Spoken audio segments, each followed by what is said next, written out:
This is the podcast of the elephant in the room. Where what is taken for granted matters.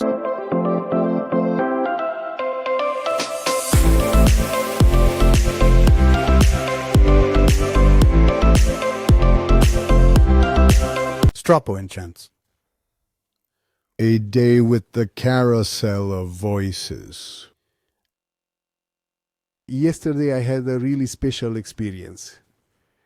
I had the opportunity to join the choir The Round of Voices from Roccabruna for a very touching little performance. We went to sing for the guests of the retirement home in Stroppo. The choir Il Girotondo di Voci is a really close-knit and welcoming group. They immediately made me feel like part of the family, and singing with them was a true pleasure. The repertoire was varied, with popular songs from the local tradition and some more modern pieces, all chosen to delight the audience. It's too banal and obvious to see this gesture, this experience as a generous act of attention for others, for those in need. Absolutely not. This is not the way to see it. I find it cloying and very biased to limit the view to superficial goodness. Certainly. I am aware that, among other things, this small performance brought joy and novelty, where perhaps the daily passage of time might have brought routine. But we didn't save anyone, and we didn't do any spectacular gesture, nothing comparable To the everyday work that operators and relatives perform. For the guests of this beautiful care home nestled in the valley. The perspective through which I would like to narrate the day is instead of a spiritual nature. Abandon all hope, you who read. The point is that we poor human beings, we are lost and scattered on this planet. The only compass we have is to love each other, take care of each other, in an apparent void of meaning, in a contradictory and problematic existence. We cannot find through our senses, through our logic, a meaning to everything.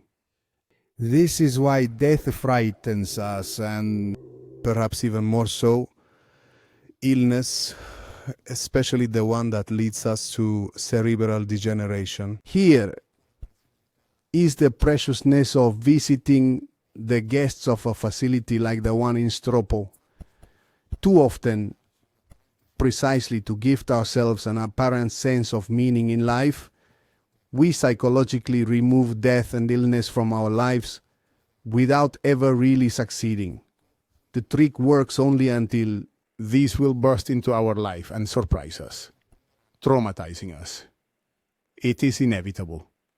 Why define precious the experience of visiting a shelter then? Because coming face to face with what seems normal to remove from our lives is valuable. Certainly not because, by exposing oneself to pain, one might somehow become stronger and tougher. One does not prepare for death and illness through overexposure in an attempt to anesthetize us. No, quite the opposite. Francesco called death sister, and we could always call dementia sister. The true value, at least for me, of encounters like yesterday's lies in seeing that we are all brothers. From the super intellectuals to those who can barely hold back saliva. There's no difference. Sinners we, sinners they. Brothers. I understood it well when, singing the hits of their times, drawn a bit from popular culture and a bit from the Sanremo successes of the 1950s, 60s, 70s. You could see them light up again. The cerebral cortex recognized and recalled the notes, the context, the words of those songs, and reactivated circuits of past memories to which beautiful sensations, beautiful memories are connected. And in the rekindling of that fire, I could see the echo of beautiful lost joys, of past shared experiences, returning to the present, a collective ritual in which past hopes and joys were evoked, coming alive and present before us. There is no credit for those who, like me, was singing, but only the opportunity to relive those joys with them. Some fool might think there is not much real in reactivating in elderly people with dementia the almost automatic memory of those fires of hope.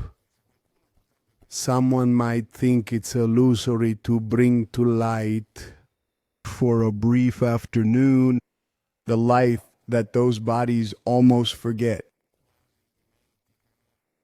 Every One more day. Those joys are an illusion as much as ours are in a sane mind today. Tomorrow we will be like them. No, the preciousness lies instead in finding a connection between our lives today and their lives of yesterday, in a lively and cheerful present made of songs. Those fires are nothing more than lights at the bottom of the cave that we all see, flames of joy and happiness that we all want to cling to, because when there is joy, the night seems less dark and frightening. We are all scattered on this earth and have only one compass to guide us. We want to go towards the light. We want to stay in the warm comfort of affection, and music can reactivate in us for a few minutes that flame. However, it's not enough. There's still much more. We have the possibility to love and recognize ourselves in suffering brothers. They are like us. They have in their hearts a call to joy, to love, just like us. And in reflecting in each other, we only find that compass again. The same compass for everyone. The compass is the ability to see beyond the corruptibility of our bodies, beyond the emptiness of our dreams, a sun, an aspiration to the absolute, to the timeless, to perfect grace, a North Pole without which we would be little more than apes who commendably take care of one another, waiting to die and disappear forever in the waves of time. Instead, something greater lives in us, and we can see it in the stubborn desire to return to hope and joy of those who feel rekindled within themselves the memory of past joys, of fires of love, and everything comes alive in us again in a collective experience of love. It would be easy to say that these people give you more than you give to them. It would be reductive and hypocritical. Thanks to these experiences, much larger than us, it is possible to look up at the sky towards that thing that holds the stars and planets.